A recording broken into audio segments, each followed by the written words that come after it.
എല്ലാവർക്കും പുതിയൊരു വീഡിയോയിലേക്ക് സ്വാഗതം. ഇന്ന് നമ്മൾ ചെയ്യാൻ പോകുന്നത് നമ്മൾ നേരത്തെ പറഞ്ഞിട്ടുണ്ടായിരുന്നു കേരള PSCയിൽ ഹിസ്റ്ററിയിൽ ചോദിച്ചിട്ടുള്ള ചോദ്യങ്ങൾ ഞാനൊരു വീഡിയോ ഇട്ടിട്ടുണ്ടായിരുന്നു. അതിന്റെ ബാക്കി ഭാഗമാണ് കേട്ടോ ഇത്. അപ്പൊ നമുക്ക് ഒന്നാമത്തെ ചോദ്യത്തിലോട്ട് പോവാം. തിരുവിതാംകൂർ സർക്കാർ പണ്ടാരപ്പാട്ട വിളംബരം പുറപ്പെടുവിച്ച വർഷം എന്താണ്? തിരുവിതാംകൂർ സർക്കാർ പണ്ടാരപ്പാട്ട വിളംബരം പുറപ്പെടുവിച്ച വർഷം ഏതാണ്? ശരിയായിട്ടുള്ള ഉത്തരം? ശരിയായിട്ടുള്ള ഉത്തരം ഓപ്ഷൻ ബി 1865 ആണ്. ഏതാണ്? ഓപ്ഷൻ ബി 1865 ആണ് കേട്ടോ. അടുത്ത ചോദ്യം, താഴെ പറയുന്നവയിൽ മലബാറിലെ സ്വാതന്ത്ര്യ സമരവുമായി ബന്ധമില്ലാത്ത സംഭവം ഏതാണ്? താഴെ പറയുന്നവയിൽ മലബാറിലെ സ്വാതന്ത്ര്യ സമരവുമായി ബന്ധമില്ലാത്ത സംഭവം ഏത്? 1916 ആനി ബസന്റിന്റെ അധ്യക്ഷതയിൽ നടന്ന കോൺഗ്രസ് സമ്മേളനം, അതിന് ബന്ധമുണ്ട്. ഓക്കെ, ഇനി കീഴരിയൂർ ബോംബ് കേസ്, മുഹമ്മദ് അബ്ദുൾ റഹ്മാന്റെ നേതൃത്വത്തിൽ നടന്ന ഉപ്പ് നിയമ ലംഘന സമരം, എല്ലാത്തിനും എന്താണ്? മലബാറിലെ സ്വാതന്ത്ര്യ സമരമായിട്ട് ബന്ധമുണ്ട്. ഇനി ഇല്ലാത്തത് ഏതാണ്? 1936 ഇലക്ട്രിസിറ്റി സമരമാണ് കേട്ടോ. അപ്പൊ ഓപ്ഷൻ ഡി ആണ് ശരിയായിട്ടുള്ള ഉത്തരം. എന്താണിത്? തൃശ്ശൂരിലെ വൈദ്യുതി വിതരണം നടത്താൻ ഒരു സ്വകാര്യ കമ്പനിക്ക് അനുവാദം നൽകിയ ദിവാൻ ഷൺമുഖം ചെട്ടിക്കെതിരെ നടന്ന സമരമാണ് കേട്ടോ. ആർക്കാണ്? ദിവാൻ ഷൺമുഖം ചെട്ടിക്ക് എതിരെ നടന്ന എന്താണ് ഒരു പ്രക്ഷോഭം ആണെന്ത്? ഈ ഇലക്ട്രിസിറ്റി സമരം എന്ന് പറയുന്നത്. ഇതിന് നേതൃത്വം നൽകിയത് ആരൊക്കെയാണ്? ഒന്ന് AR മേനോൻ. ആരാണ്? AR മേനോൻ. പിന്നെ ഇക്കണ്ട വാര്യർ. ആരാണ്? ഇക്കണ്ട വാര്യർ. ഇവര് രണ്ടുപേരാണെന്ത് ഇലക്ട്രിസിറ്റി സമരത്തിന് നേതൃത്വം നൽകിയവര്. ആരൊക്കെയാണ്? AR മേനോനും ഇക്കണ്ട വാര്യറുമാണ്. ഓർത്തു വെക്കുക, ഇവർ രണ്ടുപേരുടെയും പേരൊന്ന് ഓർത്തു വെക്കുക. ഓക്കെ, അടുത്ത ചോദ്യം, 1932 നിവർത്തന പ്രക്ഷോഭവുമായി ബന്ധമില്ലാത്തത് ആർക്ക്? 1932 നിവർത്തന പ്രക്ഷോഭവുമായിട്ട് ബന്ധമില്ലാത്തത് ആര്? ശരിയായിട്ടുള്ള ഉത്തരം K കേളപ്പനാണ് കേട്ടോ. ആർക്കാണ്? K കേളപ്പനാണ് ശരിയായിട്ടുള്ള ഉത്തരം. ഇവിടെ തന്നിട്ടുണ്ട് NV ജോസഫ്, PK കുഞ്ഞ്, C കേശവൻ. ഇവർക്ക് മൂന്ന് പേർക്ക് എന്താണ്? നിവർത്തന പ്രക്ഷോഭവുമായിട്ട് ബന്ധമുള്ള മൂന്ന് പേരാണ്. NV ജോസഫ്, PK കുഞ്ഞ്, C കേശവൻ. കൂടാതെ ഒരാളെയും കൂടി ഓർത്തു വെക്കുക, TM വർഗീസ് കേട്ടോ. മെയിൻ ആണ്. TM വർഗീസ് എന്താണ്? നിവർത്തന പ്രക്ഷോഭത്തില് മുൻനിരയിലുള്ള ആളായിരുന്നു. TM വർഗീസ് എന്ന് പറയുന്നതും. ഓക്കെ, അടുത്ത ചോദ്യം, ഏത് കോൺഗ്രസ് സമരത്തിന്റെ ഭാഗമായാണ് കേരളത്തിലെ ആദ്യ മഹിളാ സമ്മേളനം നടന്നത്? ഏത് കോൺഗ്രസ് സമരത്തിന്റെ ഭാഗമായാണ് കേരളത്തിലെ ആദ്യ മഹിളാ സമ്മേളനം നടന്നത്? ഏതാണ്? വടകര. ഏതാണ് ശരിയായിട്ടുള്ള ഉത്തരം? ഓപ്ഷൻ സി വടകരയാണ് കേട്ടോ. അടുത്തത്, 1921 നടന്ന ഒന്നാം കേരള സംസ്ഥാന രാഷ്ട്രീയ സമ്മേളനത്തിന്റെ അധ്യക്ഷൻ ആരായിരുന്നു? 1921 നടന്ന ഒന്നാം കേരള സംസ്ഥാന രാഷ്ട്രീയ സമ്മേളനത്തിന്റെ അധ്യക്ഷൻ ആരായിരുന്നു? T പ്രകാശൻ. ആരാണ്? T പ്രകാശൻ ആണ് ശരിയായിട്ടുള്ള ഉത്തരം. ആരാണ്? T പ്രകാശൻ. അടുത്ത ചോദ്യം, ശ്രീനാരായണ ഗുരുവുമായിട്ട് ബന്ധമില്ലാത്ത പ്രസ്താവന ഏതാണ്? ശ്രീനാരായണ ഗുരു. ഓക്കെ, വാദിക്കാനും ജയിക്കാനുമല്ല, അറിയാനും അറിയിക്കുവാനും എന്ന പ്രഖ്യാപനം ആരാണ് കൊണ്ടുവന്നത്? ശ്രീനാരായണ ഗുരുവാണ്. വിദ്യ കൊണ്ട് പ്രബുദ്ധരാവുക, സംഘടന കൊണ്ട് ശക്തരാവുക. ആരാണ്? ശ്രീനാരായണ ഗുരുവാണ്. ഇനി സ്ത്രീകൾക്ക് മേൽമുണ്ടും ജാക്കറ്റും ധരിക്കുവാനുള്ള അവകാശം നേടിക്കൊടുത്ത് അതിൽ എന്തില്ല? ശ്രീനാരായണ ഗുരുവിനും ബന്ധമൊന്നുമില്ല കേട്ടോ. മനുഷ്യ സ്നേഹത്തിലും സർവമത സാഹോദര്യത്തിലും അധിഷ്ഠിതമായ പ്രവർത്തനങ്ങളും ആരാണ്? ശ്രീനാരായണ ഗുരുവാണ്. അപ്പൊ ഇവിടെ ഓപ്ഷൻ സി ആണ് ശരിയല്ലാത്ത, ബന്ധമില്ലാത്ത പ്രസ്താവന എന്ന് പറയുന്നത്. ഓക്കെ, അടുത്ത ചോദ്യം, പ്രത്യക്ഷ രക്ഷാ ദൈവസഭ സ്ഥാപിച്ച സാമൂഹിക പരിഷ്കർത്താവ് ആര്? ഏതായിരുന്നു? പ്രത്യക്ഷ രക്ഷാ ദൈവസഭ സ്ഥാപിച്ച സാമൂഹിക പരിഷ്കർത്താവ് ആരായിരുന്നു? ആരാണ്? നമ്മൾ നേരത്തെ പറഞ്ഞിട്ടുണ്ടായിരുന്നല്ലോ, കുമാര ഗുരുദേവൻ അല്ലെങ്കിൽ പൊയ്കയിൽ യോഹന്നാൻ. ആരാണ്? കുമാര ഗുരുദേവനാണിത് പ്രത്യക്ഷ രക്ഷാ ദൈവസഭ സ്ഥാപിച്ചത്. ആരാണ്? കുമാര ഗുരുദേവൻ. ഓക്കെ, അടുത്ത ചോദ്യം, 1615 കേരളത്തിലെത്തി സാമൂതിരിയുമായി വ്യാപാര ഉടമ്പടി ഒപ്പുവെച്ച ഇംഗ്ലീഷ് ഈസ്റ്റ് ഇന്ത്യ കമ്പനി പ്രതിനിധി ആരായിരുന്നു? 1615 കേരളത്തിലെത്തി സാമൂതിരിയുമായി വ്യാപാര ഉടമ്പടി ഒപ്പുവെച്ച ഇംഗ്ലീഷ് ഈസ്റ്റ് ഇന്ത്യ കമ്പനി പ്രതിനിധി ആരായിരുന്നു? വില്യം കീലിംഗ് ആണ്. ആരാണ്? William Keeling. ഓക്കെ, അടുത്ത ചോദ്യം, വയനാട്ടിലെ കുറിച്യ കലാപവുമായി ബന്ധപ്പെട്ട പ്രസ്താവനകൾ ഏതെല്ലാം? കുറിച്യ കലാപം നടന്ന വർഷം ഏതാണ്? 1812 ആണ്. ഓക്കെ, രാമനമ്പിയാണ് അതിനെ നേതൃത്വം നൽകിയത്? ആരാണ്? രാമ നമ്പി. അത് ഓർത്ത് വെക്കുക കേട്ടോ. ഈ ക്വസ്റ്റ്യൻ ഒരുപാട് ചോദിച്ചിട്ടുണ്ട്. ഇനി ബ്രിട്ടീഷുകാർ അമിത നികുതി ചുമത്തിയത്, അല്ലെ? അത് ശരിയാണ്. ഓക്കെ. നികുതി പണമായി അടയ്ക്കാൻ നിർബന്ധിച്ചു, അതും ശരിയാണ്. നികുതി അടയ്ക്കാൻ കഴിയാത്തവരുടെ കൃഷിഭൂമി പിടിച്ചെടുത്തു. അപ്പം എല്ലാം ശരിയാണ് കേട്ടോ. ഈ തന്നിരിക്കുന്ന 3 കാരണങ്ങളും എന്തിന് കാരണമാണ്?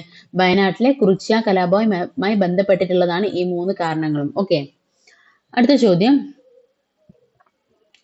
എവിടെയാണ് Annie Besant home rule movement തുടങ്ങിയത്? എന്താണ്? എവിടെയാണ് Annie Besant home rule movement തുടങ്ങിയത്? ശരിയായിട്ടുള്ളത് മദ്രാസ് ആണ്. ഏത് വർഷമായിരുന്നു? 1916 എപ്പോഴാണ്? 1916 മദ്രാസിലാണ് Annie Besant home rule movement തുടങ്ങിയത്. അങ്ങനെയാണെങ്കിൽ പൂനെ കേന്ദ്രീകരിച്ച്, എവിടെയാണ്? പൂനെ കേന്ദ്രീകരിച്ചിട്ട് ഹോം റൂൾ ആരംഭിച്ചത് ആരാണ്? പൂനെ കേന്ദ്രീകരിച്ച് ഹോം റൂൾ ആരംഭിച്ചത് ആരാണ്? അത് ബാലഗംഗാധര തിലകനാണ്. ബാലഗംഗാധര തിലകനാണ് എന്ത്? പൂനെ കേന്ദ്രീകരിച്ച് ഹോം റൂള് തുടങ്ങിയിട്ടുള്ളത്. ആരാണെന്ന് ചോദിച്ചാൽ ആരാണ്? ബാലഗംഗാധര തിലകൻ. ഈ ഹോം റൂളുമായിട്ട് ബന്ധപ്പെട്ട ഒരു മുദ്രാവാക്യാണ് ഇത്? സ്വാതന്ത്ര്യം എന്റെ ജന്മാവകാശമാണ്. ഏതാണ്? സ്വാതന്ത്ര്യം എന്റെ ജന്മാവകാശമാണ്, ഞാൻ അത് നേടുക തന്നെ ചെയ്യും. ഓക്കെ, ബാക്കി ഫുള്ള് ഞാൻ എഴുതുന്നില്ല കേട്ടോ. നിങ്ങൾ എല്ലാവർക്കും അറിയാവുന്ന മുദ്രാവാക്യാണ്. സ്വാതന്ത്ര്യം എന്റെ ജന്മാവകാശമാണ്. ഓക്കെ, ാണ് അത് ഞാൻ നേടുക തന്നെ ചെയ്യും എന്നുള്ളത് ആരുടേതാണ്? ബാലഗംഗാധര തിലകന്റെ ബാലഗംഗാധര തിലകന്റേതാണ്. ഏത്? എന്തുമായിട്ട് ബന്ധപ്പെട്ടതാണ്? ഹോം റൂൾ പ്രസ്ഥാനവുമായിട്ട് ബന്ധപ്പെട്ടതാണ്. ഓക്കെ. ഇനി നമ്മുടെ മലബാറില് ഹോം റൂൾ ലീഗിന് നേതൃത്വം നൽകിയത് ഏതാണ്? മലബാറിലെ ഹോം റൂൾ ലീഗിന് നേതൃത്വം നൽകിയത് ആരാണ്? അത് KP കേശവ മേനോനാണ്. ഏതാണ്? KP കേശവ മേനോൻ ആണ് എന്ത്? മലബാറിൽ ഹോം റൂളിന് എന്ത് നൽകിയത്? നേതൃത്വം നൽകിയത്. മറക്കുന്ന പോലത്തെ KP കേശവ മേനോൻ ആണ് മലബാറിലെ ഹോം റൂൾ ലീഗിന് നേതൃത്വം നൽകിയത്. അടുത്ത ചോദ്യം, 1913 തുടങ്ങിയ ഗദാർ മൂവ്മെന്റിന് നേതൃത്വം നൽകിയത് ആരായിരുന്നു? എന്താണ്? 1913 ഗദാർ മൂവ്മെന്റിന് നേതൃത്വം നൽകിയത് ലാലാ ഹർദയാൽ ആണ് കേട്ടോ. ആരാണ്? ലാലാ ഹർദയാൽ ആണ് 1913 ഗദാർ മൂവ്മെന്റിന് നേതൃത്വം നൽകിയത്. ഓക്കെ. അടുത്ത ചോദ്യം, താഴെ പറയുന്നവയിൽ ബാലഗംഗാധർ തിലകിന്റെ ജേണൽ ഏതാണ്? ഏതാണ്? ബാലഗംഗാധർ തിലകിന്റെ ജേണൽ ഏതാണ്? അത് മറാത്തിയാണ്. കൂടാതെ കേസരിയും ആരുടേത് തന്നെയാണ്? ബാലഗംഗാധര തിലകിന്റെയാണ്. ഏതാണ്? കേസരി, മറാത്തി ഒക്കെ ആരുടേതാണ്? ബാലഗംഗാധര തിലകിൻ്റെത് ആണ്. ഓക്കെ. അടുത്ത ചോദ്യം, 3 റൗണ്ട് ടേബിൾ കോൺഫറൻസിലും പങ്കെടുത്ത വ്യക്തി ആരാണ്? ഏതാണ്? 3 റൗണ്ട് ടേബിൾ കോൺഫറൻസിലും പങ്കെടുത്ത വ്യക്തി ആരാണ്?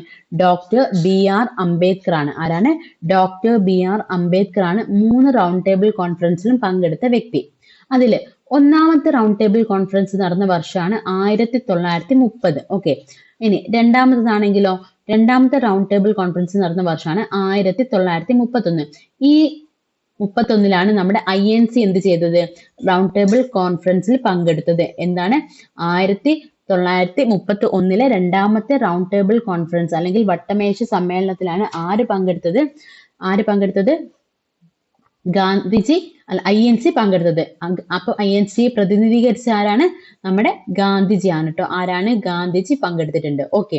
ഗാന്ധിജിയുടെ ഉപദേഷ്ടാവ് ആരായിരുന്നു? അത് മദൻ മോഹൻ മാളവ്യ ആയിരുന്നു. ആരാണ്? മദൻ മോഹൻ മാളവ്യ ആയിരുന്നു ഗാന്ധിജിയുടെ ഉപദേഷ്ടാവ്. ഓക്കെ, ഉപദേഷ്ടാവാണ്. ഓക്കെ, ഉപദേഷ്ടാവ്. ഇനി അടുത്തത്, അതുകൂടാതെ ഈ രണ്ടാമത്തെ വട്ടമേശ സമ്മേളനത്തിൽ പങ്കെടുത്ത ഒരാളും കൂടി ഉണ്ട്. ആരാണ്? സരോജിനി നായിഡു കേട്ടോ. ആരാണ്? സരോജിനി നായിഡു എന്താണ്? രണ്ടാമത്തെ വട്ടമേശ സമ്മേളനം തന്നെയാണ് പങ്കെടുത്തത്. ഓക്കെ, സരോജിനി നായിഡു. ഇനി മൂന്നാമത്തെ എപ്പോഴാണ് നടന്നത്? മൂന്നാമത്തേത് നടന്നത് എപ്പോഴാണ്? അത് 1932 ഏതാണ്? 1932. ഈ ഇനി കൂടാതെ ഗാന്ധി ഇർവിൻ ഏതാണ്? ഗാന്ധി ഇർവിൻ ഉടമ്പടി എപ്പോഴായിരുന്നു നടന്നത്? ഗാന്ധി ഇർവിൻ ഉടമ്പടി നടന്നത് 1931 മാർച്ച് 5-നാണ്. 1931 മാർച്ച് 5-നാണ് ഗാന്ധി ഇർവിൻ ഉടമ്പടി നടന്നത്. ഓക്കെ, അപ്പൊ അത്രയും മനസ്സിലായെന്ന് വിചാരിക്കുന്നു. അടുത്ത ചോദ്യത്തിലോട്ട് പോവാം. ക്വിറ്റ് ഇന്ത്യ സമരകാലത്തെ ഇന്ത്യയിലെ വൈസ്രോയ് ആരായിരുന്നു? എന്താണ് ക്വിറ്റ് ഇന്ത്യ സമരകാലത്തെ ഇന്ത്യയിലെ വൈസ്രോയ് ആരായിരുന്നു? ആരാണ്? Lord Linlithgow. ലോർഡ് ലിൻലിത്ഗോ ആയിരുന്നു എന്ത് ക്വിറ്റ് ഇന്ത്യ സമരകാലത്തെ ഇന്ത്യയിലെ വൈസ്രോയ് ആരായിരുന്നു? ലോർഡ് ലിൻലിത്ഗോ ആയിരുന്നു. ആരാണ്? Lord Linlithgow. അടുത്ത ചോദ്യം, രണ്ടാം ബർദോളി എന്നറിയപ്പെടുന്ന കേരളത്തിലെ പ്രദേശം ഏതാണ്? ഏതാണ് രണ്ടാം ബർദോളി എന്നറിയപ്പെടുന്ന കേരളത്തിലെ പ്രദേശം ഏതാണ്? അത് പയ്യന്നൂരാണ് കേട്ടോ. ഏതാണ്? പയ്യന്നൂരാണ് രണ്ടാം ബർദോളി എന്നറിയപ്പെടുന്ന കേരളത്തിലെ പ്രദേശം. ഏതാണ്? പയ്യന്നൂര്. ഓക്കെ. അടുത്ത ചോദ്യം, 1936 ക്ഷേത്രപ്രവേശന വിളംബരം നടത്തിയ തിരുവിതാംകൂർ രാജാവ് ആരായിരുന്നു? ഇത് നമ്മൾ കുറച്ചു മുന്നേ പറഞ്ഞിട്ടില്ലേ? ഏതാണ്? ശ്രീ ചിത്തിര തിരുനാൾ ബാലരാമവർമ്മയായിരുന്നു എന്ത് 1936 ക്ഷേത്രപ്രവേശന വിളംബരം നടത്തിയ തിരുവിതാംകൂർ രാജാവ് ആരായിരുന്നു? ശ്രീ ചിത്തിര തിരുനാൾ ബാലരാമവർമ്മ. ഓർത്തു വെക്കുക, ക്ഷേത്രപ്രവേശന വിളംബരമൊക്കെ ഇമ്പോർട്ടന്റ് ആണ്. ഓക്കെ, ആരാണ്? ശ്രീ ചിത്തിര തിരുനാൾ ബാലരാമവർമ്മ. ഓക്കെ. അടുത്ത ചോദ്യം, ആരുടെ അഭ്യർത്ഥന മാനിച്ചുകൊണ്ടാണ് 1932 ഒക്ടോബർ 2 കെ കേളപ്പൻ ഗുരുവായൂർ സത്യാഗ്രഹം അവസാനിപ്പിച്ചത്? ഇത് നമ്മൾ നേരത്തെ സ്റ്റേറ്റ്മെന്റ് ക്വസ്റ്റ്യനിൽ പറഞ്ഞിട്ടുണ്ടല്ലോ. ഏതാണ് വർഷം ഓർത്ത് വെക്കാൻ ഞാൻ പറഞ്ഞിട്ടുണ്ടായിരുന്നു. 1932 ഒക്ടോബർ 2 ഗാന്ധിജിയുടെ എന്താണ് അഭ്യർത്ഥന മാനിച്ചാണ് എന്ത് കെ കേളപ്പൻ എന്ത് അവസാനിപ്പിച്ചത്? ഗുരുവായൂർ സത്യാഗ്രഹം അവസാനിപ്പിച്ചത്. ഏതാണ്? ഗാന്ധിജിയുടെ അഭ്യർത്ഥന മാനിച്ച്. ഓക്കെ. രണ്ടാം ഈഴവ മെമ്മോറിയൽ എന്നറിയപ്പെട്ട 1900 ഈഴവ മെമ്മോറിയൽ സമർപ്പിക്കപ്പെട്ടത് ആർക്കാണ്? അത് ലോർഡ് കേഴ്സൺ ആണ് കേട്ടോ. ആർക്കാണ്? ലോർഡ് കേഴ്സൺ ആണ് എന്ത് രണ്ടാം ഈഴവ മെമ്മോറിയൽ സമർപ്പിച്ചത്. ആർക്കാണ്? ലോർഡ് കേഴ്സൺ ആണ്. ഓക്കെ. അടുത്ത ചോദ്യം, പരുത്തി നെയ്ത്തുകാരുടെ എല്ലുകൾ ഇന്ത്യൻ സമതലങ്ങളെ വെളുപ്പിക്കുന്നു ആരുടെ പ്രസ്താവനയാണ്? എന്താണ്? പരുത്തി നെയ്ത്തുകാരുടെ എല്ലുകൾ ഇന്ത്യൻ സമതലങ്ങളെ വെളുപ്പിക്കുന്നു എന്ന് പറഞ്ഞത് ആരുടെ പ്രസ്താവന ആണ്? ആരുടെയാണ്? ശരിയായിട്ടുള്ള ഉത്തരം വില്യം ബെന്റിക് പ്രഭു. ആരാണ്? വില്യം ബെന്റിക് പ്രഭു. അപ്പൊ അടുത്ത ചോദ്യത്തിലോട്ട് പോകാം. അടുത്ത ചോദ്യം, കാൺപൂർ കേന്ദ്രമാക്കി സ്വാതന്ത്ര്യ സമരം നയിച്ചിരുന്ന നേതാക്കന്മാരായിരുന്നു നാനാ സാഹിബും താന്തിയ തോപ്പിയും. അത് ശരിയാണ്. ഏതാണ്? കാൺപൂർ ബേസ് ചെയ്തിട്ടാണ് ആരൊക്കെ? നാനാ സാഹിബും താന്തിയ തോപ്പിയും. ഇനി ബീഗം ഹസ്രത്ത് മഹൽ ആയിരുന്നു ഫൈസാബാദിലെ സ്വാതന്ത്ര്യ സമര നായിക. അത് തെറ്റാണ്. ബീഗം ഹസ്രത്ത് മഹൽ എവിടെയായിരുന്നു? ലക്നൌവിലെ ആയിരുന്നു കേട്ടോ. എവിടത്തെയായിരുന്നു? ലക്നൌവിലെ സ്വാതന്ത്ര്യ സമര നായിക ആയിരുന്നു. ലക്നൌ കേന്ദ്രമാക്കി ബ്രിട്ടീഷുകാർക്കെതിരെ പോരാടിയ നേതാവായിരുന്നു മൗലവി അഹമ്മദുള്ള. അത് തെറ്റാണ്. എവിടെയായിരുന്നു മൗലവി അഹമ്മദുള്ള? എവിടെയാണ്? ഫൈസാബാദ് ആണ് കേട്ടോ. ഏതാണ്? ഫൈസാബാദ് ആയിരുന്നു മൗലവി അഹമ്മദുള്ള. അപ്പം ഇതില് ശരി എന്ന് പറയുന്നത് ഏത് മാത്രമാണ്? രണ്ടില് ഒന്ന് മാത്രം ആണ് ശരി. ഏതാണ്? ഒന്ന് മാത്രമാണ് ശരിയായിട്ടുള്ള ഉത്തരം. ഓക്കെ. അടുത്ത ചോദ്യം, ദാദാഭായ് നവറോജി ചോർച്ച സിദ്ധാന്തം അവതരിപ്പിച്ച പുസ്തകം ഏതാണ്? ദാദാഭായ് നവറോജി ചോർച്ച സിദ്ധാന്തം അവതരിപ്പിച്ച പുസ്തകം ഏതാണ്? Poverty and unBritish rule in India. ഏതാണ്? Poverty and unBritish rule in India ആണ്. അടുത്തത്, ഇന്ത്യയിലെ മുസ്ലിങ്ങളുടെ സാമൂഹികവും വിദ്യാഭ്യാസപരവുമായ പുരോഗതിക്കായി സ്ഥാപിച്ച സംഘടന ഏതാണ്? ഇന്ത്യയിലെ മുസ്ലിങ്ങളുടെ സാമൂഹികവും വിദ്യാഭ്യാസപരവുമായ പുരോഗതിക്കായി സ്ഥാപിച്ച സംഘടന ഏതാണ്? അത് അലിഗഡ് പ്രസ്ഥാനാണ്. ഏതാണ്? അലിഗഡ് പ്രസ്ഥാനം ആണ്. അടുത്ത ചോദ്യം, രാജാറാം മോഹൻ റോയ് തുടക്കം കുറിച്ച പത്രങ്ങൾ ഏതാണ്? രാജാറാം മോഹൻ റോയ് തുടക്കം കുറിച്ച പത്രങ്ങൾ. അപ്പൊ ഈ 4 എണ്ണത്തിൽ ഏതൊക്കെയാണ്? മിറാത്ത് ഉൽ അക്ബറും സമ്പാദ് കൗമുദിയാണ് എന്ത് രാജാറാം മോഹൻ റോയ് തുടക്കം കുറിച്ച പത്രങ്ങൾ ഏതൊക്കെയാണ്? മിറാത്ത് ഉൽ അക്ബർ, സമ്പാദ് കൗമുദി. അപ്പം 3ഉം 4ഉം ആണ് ശരി. ഏതാണ്? 3ഉം 4ഉം മാത്രമാണ് ഇവിടെ ശരിയായിട്ടുള്ളത്. ഓക്കെ. അടുത്ത ചോദ്യം, രവീന്ദ്രനാഥ ടാഗോർ കേരളത്തിന്റെ രാജാറാം മോഹൻ റോയ് എന്ന് വിശേഷിപ്പിച്ചത് ആരാണ്? രവീന്ദ്രനാഥ ടാഗോർ കേരളത്തിന്റെ രാജാറാം മോഹൻ റോയ് എന്ന് വിശേഷിപ്പിച്ചത് ആരെയാണ്? ഡോക്ടർ അയ്യത്താൻ ഗോപാലൻ. ആരെയാണ്? ഡോക്ടർ അയ്യത്താൻ ഗോപാലന് ആണ്. ഓക്കെ. അപ്പൊ നമ്മുടെ റാവു സാഹിബ് എന്ന് അറിയപ്പെടുന്നത് എന്താണ്? റാവു സാഹിബ് എന്ന് അറിയപ്പെടുന്നതും ആര് തന്നെയാണ്? ഡോക്ടർ അയ്യത്താൻ ഗോപാലൻ തന്നെയാണ് കേട്ടോ. ആരാണ്? റാവു സാഹിബ് എന്നറിയപ്പെടുന്നതും ഡോക്ടർ അയ്യത്താൻ ഗോപാലൻ തന്നെയാണ്. ഇനി ദേവേന്ദ്രനാഥ് ടാഗോറിന്റെ ബ്രഹ്മധർമ്മ ഏതാണ് ബ്രഹ്മധർമ്മ എന്ന കൃതി മലയാളത്തിലേക്ക് വിവർത്തനം ചെയ്തു. ഓക്കെ, ദേവേന്ദ്രനാഥ് ടാഗോറിന്റെ ബ്രഹ്മധർമ്മ ആരുടെയാണ്? ദേവേന്ദ്രനാഥ് ടാഗോർ ആണ്. ആരുടെയാണ്? ദേവേന്ദ്രനാഥ് ടാഗോറിന്റെ ബ്രഹ്മധർമ്മ. ഓക്കെ, ബ്രഹ്മധർമ്മ എന്ന കൃതി മലയാളത്തിലേക്ക് ട്രാൻസ്ലേറ്റ് ചെയ്തതും ആരാണ്?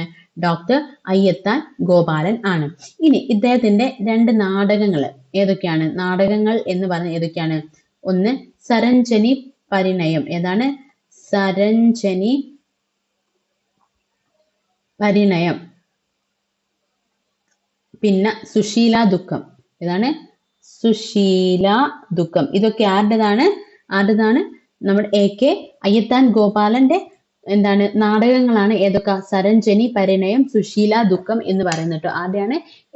അയ്യത്താൻ ഗോപാലന്റെ എന്താണ് നാടകങ്ങൾ ആണ്. അടുത്ത ചോദ്യം,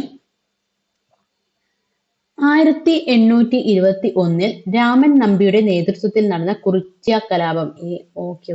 1821 അല്ല, 1812 രാമൻ നമ്പിയുടെ നേതൃത്വത്തിൽ നടന്ന കുറിച്യ കലാപത്തിന്റെ കാരണം എന്തൊക്കെയായിരുന്നു? ബ്രിട്ടീഷുകാർ അമിത നികുതി ചുമത്തിയത് ആണല്ലോ അല്ലെ. നികുതി പണമായി അടയ്ക്കാൻ നിർബന്ധിച്ചത്, അതും ശരിയാണ്. നികുതി അടയ്ക്കാൻ കഴിയാത്തവരുടെ കൃഷിഭൂമി ബ്രിട്ടീഷുകാർ പിടിച്ചെടുത്തത്. അപ്പം ഓപ്ഷൻ ഡി ആണ് ശരിയായിട്ടുള്ള ഉത്തരം. അപ്പം ഇത് നോക്കിക്കേ, ഈ സെയിം ക്വസ്റ്റ്യൻ തന്നെയായിരുന്നു. അല്ലല്ലോ, ഞാൻ വേറെ ക്വസ്റ്റ്യൻ പേപ്പറിനാണ് എടുത്തത്. അപ്പം ഈ സെയിം ക്വസ്റ്റ്യൻ ആണ് മുന്നേയും ചോദിച്ചിട്ടുള്ളത് കേട്ടോ. ഏതാണ്? കുറിച്യ കലാപത്തിനെ പറ്റി. അതിനെപ്പറ്റി ഇനിയും ക്വസ്റ്റ്യൻസ് വരുന്നുണ്ട്. ഇനി ഗാന്ധിജിയുടെ കേരള സന്ദർശനവുമായി ബന്ധപ്പെട്ട ശബരി ആശ്രമം സ്ഥിതി ചെയ്യുന്ന ജില്ല ഏതാണ്? അത് പാലക്കാടാണ് കേട്ടോ. എവിടെയാണ്? പാലക്കാടാണ് എന്ത് ശബരി ആശ്രമം സ്ഥിതി ചെയ്യുന്നത്. ഗാന്ധിജി കേരളത്തിലെ എത്ര തവണ സന്ദർശിച്ചിട്ടുണ്ട്? അത് ആകെ 5 തവണയാണ് സന്ദർശിച്ചത്. ആ വർഷം മാത്രം ഞാനൊന്ന് എഴുതാം. ഏതൊക്കെയാണ്? 1920, 1925 1927 1934 1937. ഈ 5 തവണയായിട്ടാണ് എന്ത് ഗാന്ധിജി കേരള സന്ദർശനം നടത്തിയിട്ടുള്ളത്. ഓക്കെ, ഈ വർഷങ്ങളിലാണ് 1920, 25, 27, 34, 37. ഓക്കെ, അടുത്ത ചോദ്യം, ഇ വി രാമസ്വാമി നായ്ക്കറുമായി ബന്ധപ്പെട്ട സത്യാഗ്രഹം ഏതാണ്? ഇ വി രാമസ്വാമി നായ്ക്കറുമായിട്ട് ബന്ധപ്പെട്ട സത്യാഗ്രഹം അറിയാലോ, വൈക്കം സത്യാഗ്രഹമാണ്. വൈക്കത്താണ് എന്ത് ഇ വി രാമസ്വാമിയുടെ പ്രതിമ ഉള്ളത്. ഓക്കെ, അപ്പൊ വൈക്കം സത്യാഗ്രഹവുമായി ബന്ധപ്പെട്ടതാണ് ആര്? E V Ramaswamy Naicker. കേരളത്തിലെ ആദ്യ രാജവംശമായ മൂഷക വംശം ഭരണം നടത്തിയിരുന്നത് എന്താണ്? കേരളത്തിലെ ആദ്യ രാജവംശമായ മൂഷക വംശം ഭരണം നടത്തിയിരുന്നത് എവിടെയാണ്? അത് കോലത്തുനാടാണ്. എവിടെയാണ്? കോലത്തുനാട്. ഓക്കെ, അടുത്ത ചോദ്യം, ബ്രിട്ടീഷുകാർ ഇന്ത്യയിൽ നടപ്പിലാക്കിയ ഭൂനികുതി വ്യവസ്ഥയുമായി ബന്ധപ്പെട്ട ശരിയായ പ്രസ്താവന. ഒന്ന്, ബംഗാളിൽ നടപ്പിലാക്കിയ ഭൂനികുതി വ്യവസ്ഥയാണ് ശാശ്വത ഭൂനികുതി വ്യവസ്ഥ. അപ്പൊ ഒന്നാമത്തെ തന്നെ ശരിയാണ്. അപ്പൊ ബാക്കി തന്നിരിക്കുന്നതൊക്കെ എന്തായിരിക്കും? തെറ്റ് തന്നെയായിരിക്കും. അപ്പൊ നമുക്ക് നോക്കാം. ഈ ശാശ്വത ഭൂനികുതി വ്യവസ്ഥ ഏത് വർഷമാണ്? 1793 കേട്ടോ. ഏതാണ്? 1793 ആരാണ് കൊണ്ടുവന്നത്? ലോർഡ് കോൺവാലിസ് ആണ്. ആരാണ്? Lord Cornwallis. ലോർഡ് കോൺവാലിസ് ആണ് എന്ത് ശാശ്വത ഭൂനികുതി വ്യവസ്ഥ കൊണ്ടുവന്നിരിക്കുന്നത്. ഏതൊക്കെ സ്ഥലങ്ങള്? ബംഗാള് മാത്രല്ല, ബീഹാർ ഉണ്ട്. ബീഹാർ, ഒറീസയിലൊക്കെ ഉണ്ട്. ഓക്കെ, ഒറീസ. ഓക്കെ, ബംഗാള്, ബീഹാർ, ഒറീസയിലൊക്കെ എന്ത് ചെയ്തിട്ടുണ്ട്? ഈ ഒരു ഭൂനികുതി വ്യവസ്ഥ നടപ്പിലാക്കിയിട്ടുണ്ട്.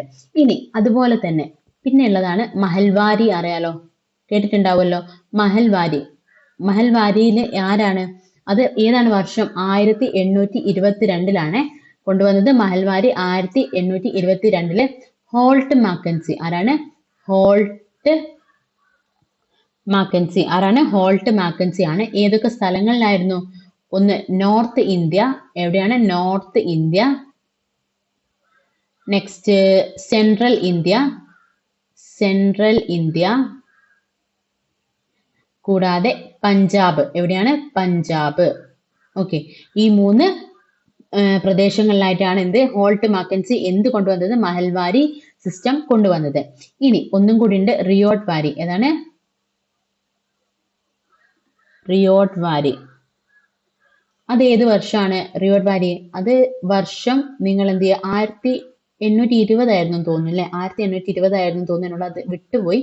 ഓക്കെ, റിയോട്ട് വാലി അത് കൊണ്ടുവന്ന ആരൊക്കെയായിരുന്നു? Thomas Munro. ഒന്ന് നോക്കണേ ഏതാണ് ഇയർന്ന്? Thomas Munro. എന്റെ ഓർമ്മയിൽ 1820 ആണെന്ന് തോന്നുന്നു. തോമസ് മൺറോ, പിന്നെ അലക്സാണ്ടർ റീഡ്, പിന്നെ ആരാണ്? Alexander read. ആരൊക്കെയാണ്? തോമസ് മൺറോയും അലക്സാണ്ടർ റീഡുമാണ് എന്ത് റിയോട്ട് വാലി സിസ്റ്റം കൊണ്ടുവന്നത്. എവിടേക്കായിരുന്നു, ഏതൊക്കെ പ്രദേശങ്ങളിലായിരുന്നു റിയോട്ട് വാലി? ഒന്ന് സൗത്ത് ഇന്ത്യ, സൗത്ത് ഇന്ത്യ, പിന്നെ ഡെക്കാൻ റീജിയനിലൊക്കെ ആയിരുന്നു. ഓക്കെ, ഡെക്കാൻ റീജിയൻ, ഇവിടെയൊക്കെ ആയിരുന്നു എന്ത് കൊണ്ടുവന്നത്?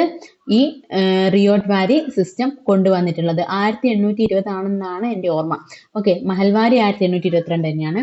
ഓക്കെ, ശാശ്വത ഭൂനികുതി വ്യവസ്ഥ 1793 ആണ്. ഓക്കെ, അടുത്ത ക്വസ്റ്റ്യനിലോട്ട് പോവാം. ചോർച്ച സിദ്ധാന്തത്തിന്റെ ഉപജ്ഞാതാവ് ആരാണ്? ഏതാണ്? ചോർച്ച സിദ്ധാന്തത്തിന്റെ ഉപജ്ഞാതാവ് ആരാണ്?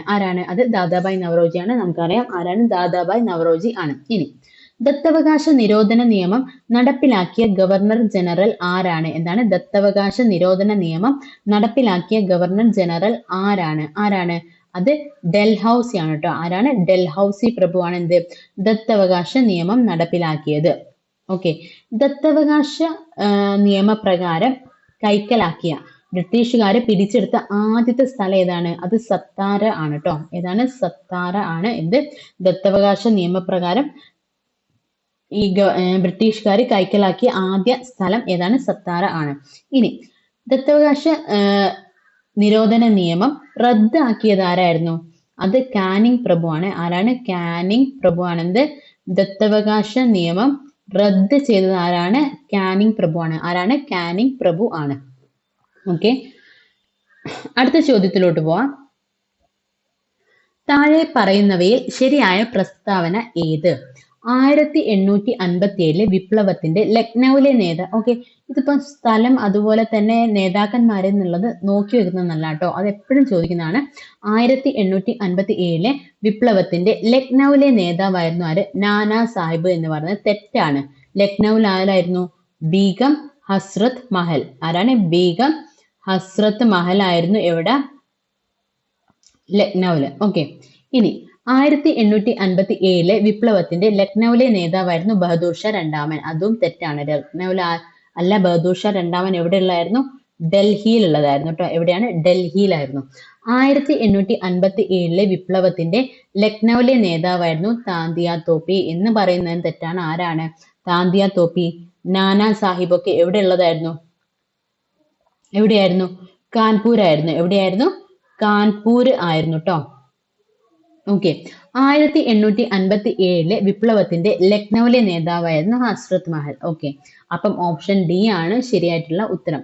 അങ്ങനെയാണെങ്കിൽ ഒരു ചോദ്യം നിങ്ങളോട്, ബക്ത് ഖാൻ ആരാണ്? ബക്ത് ഖാൻ എവിടെയുള്ളതായിരുന്നു? എവിടത്തെ നേതാവായിരുന്നു ബക്ത് ഖാൻ എന്ന് പറഞ്ഞത്? ഓക്കെ, അറിയുന്നവര് ജസ്റ്റ് കമന്റ് ചെയ്യുക. ഓക്കെ, അടുത്ത ചോദ്യം. ഇന്ത്യയുടെ പതാകയായി ത്രിവർണ പതാക അംഗീകരിച്ചത് ഏത് സമ്മേളനത്തിലാണ്? ഏതാണ്? ഇന്ത്യയുടെ പതാകയായി ത്രിവർണ പതാക അംഗീകരിച്ചത് ഏത് സമ്മേളനത്തിലാണ്? ഏതാണ്? ഓപ്ഷൻ ഡി ലാഹോർ സമ്മേളനത്തിലാണ്. ഏതാണ്? ലാഹോർ സമ്മേളനത്തിലാണ് എന്ത് ചെയ്തത്? ഇന്ത്യയുടെ പതാക, ത്രിവർണ പതാക അംഗീകരിച്ചത്. ഓക്കെ, അപ്പം ഏത് വർഷമാണ് അത് നടത്തുന്നത്? 1929 കേട്ടോ ലാഹോർ സമ്മേളനം. അപ്പോഴുള്ള INCയുടെ പ്രസിഡന്റ് ആരായിരുന്നു? INC പ്രസിഡന്റ് ആരായിരുന്നു? ജവഹർലാൽ നെഹ്റു ആയിരുന്നു. ആരാണ്? ജവഹർലാൽ നെഹ്റു ആയിരുന്നു അപ്പോഴുണ്ടായിരുന്ന INC പ്രസിഡന്റ്. ആരായിരുന്നു? ജവഹർലാൽ നെഹ്റു ആയിരുന്നു. ഓക്കെ, അപ്പം നമ്മൾ പറഞ്ഞു INC പ്രസിഡന്റ് ജവഹർലാൽ നെഹ്റു ആയിരുന്നു. അദ്ദേഹം ഏത് നദീ തീരത്ത് വെച്ചിട്ടാണ് നമ്മുടെ ഇന്ത്യൻ പതാക ഉയർത്തിയത്? അത് രവി നദീ തീരത്ത് വെച്ചിട്ടാണ് കേട്ടോ. ഏതാണ്? രവി നദീ തീരത്ത് വെച്ചിട്ടാണ് ഇന്ത്യൻ പതാക ഉയർത്തിയത്. ഓക്കെ, രവി നദീ തീരത്ത് വെച്ചിട്ടാണ് ഇന്ത്യൻ പതാക ഉയർത്തിയത്. ഇനി നമ്മുടെ ഇന്ത്യൻ പതാക ഔദ്യോഗികമായി അംഗീകരിച്ചത് എന്നാണ്? ഔദ്യോഗികമായിട്ട് അംഗീകരിച്ച വർഷം ഏതാണ്? അത് 1947 ജൂലൈ 22-നാണ്. ഏത് വർഷമാണ്? 1947 ജൂലൈ 22-നാണ് ഔദ്യോഗികമായിട്ട് ഇന്ത്യൻ പതാക അംഗീകരിച്ചത്. ഓക്കെ, ഓക്കെ, അടുത്ത ചോദ്യത്തിലോട്ട് പോവാം. മലബാറിലെ കർഷക കലാപങ്ങളെ പറ്റി പഠിക്കാൻ ബ്രിട്ടീഷുകാർ നിയമിച്ച കമ്മീഷൻ ഏതാണ്? ഏതാണ് മലബാറിലെ കർഷക കലാപങ്ങളെ പറ്റി പഠിക്കാൻ ബ്രിട്ടീഷുകാർ നിയമിച്ച കമ്മീഷൻ ഏതാണ്? അത് വില്യം ലോഗൻ കമ്മീഷൻ ആണ്. ഏതാണ്? വില്യം ലോഗൻ കമ്മീഷൻ ആണ്. ഓക്കെ, ഇനി കുറിച്യ കലാപത്തിന്റെ നേതാവ് നമ്മൾ അറിയാലോ, രാമൻ നമ്പി. നമ്മൾ കുറെ തവണ പറഞ്ഞതാണ്. ആരാണ്? രാമൻ നമ്പിയാണ് ഇത് കുറിച്യ കലാപത്തിന്റെ നേതാവ്. ഇനി അടുത്തത് സർവ വിദ്യാധിരാജ എന്നറിയപ്പെട്ടത് ആരെയാണ്? സർവ വിദ്യാധിരാജ എന്നറിയപ്പെട്ടത് ആരാണ്? അത് ചട്ടമ്പി സ്വാമികളാണ്. ആരാണ്? ചട്ടമ്പി സ്വാമികളാണ് സർവ വിദ്യാധിരാജ എന്ന് അറിയപ്പെട്ടത്. ഇനി സാമൂഹികമായി അടിച്ചമർത്തപ്പെട്ടവരുടെ ബൈബിൾ എന്നറിയപ്പെടുന്ന പത്രം ഏതാണ്? ഏതാണ്? സാമൂഹികമായി അടിച്ചമർത്തപ്പെട്ടവരുടെ ബൈബിൾ എന്നറിയപ്പെടുന്ന പത്രം ഏതാണ്? അത് മിതവാദിയാണ്. ഏതാണ്? മിതവാദി. അപ്പം ഈ ഒരു വീഡിയോ ഞാൻ ഇവിടെ വെച്ച് സ്റ്റോപ്പ് ചെയ്യാണ്. ഇപ്പം ഞാൻ 2 എണ്ണമായിട്ട് എടുത്തത് ഇപ്പം ഹാഫ് ആൻ അവറിൽ കൂടാറായി. ഓക്കെ, അപ്പം നമുക്ക് ഒരു വീഡിയോയും കൂടി കാണും. ഓക്കെ, അത് ഇത്രയും ഉണ്ടാവില്ല, കുറച്ച് ക്വസ്റ്റ്യൻസ് കൂടി ബാക്കിയുള്ളൂ. ഓക്കെ, അപ്പം നമുക്ക് അടുത്ത വീഡിയോയിൽ കാണാം.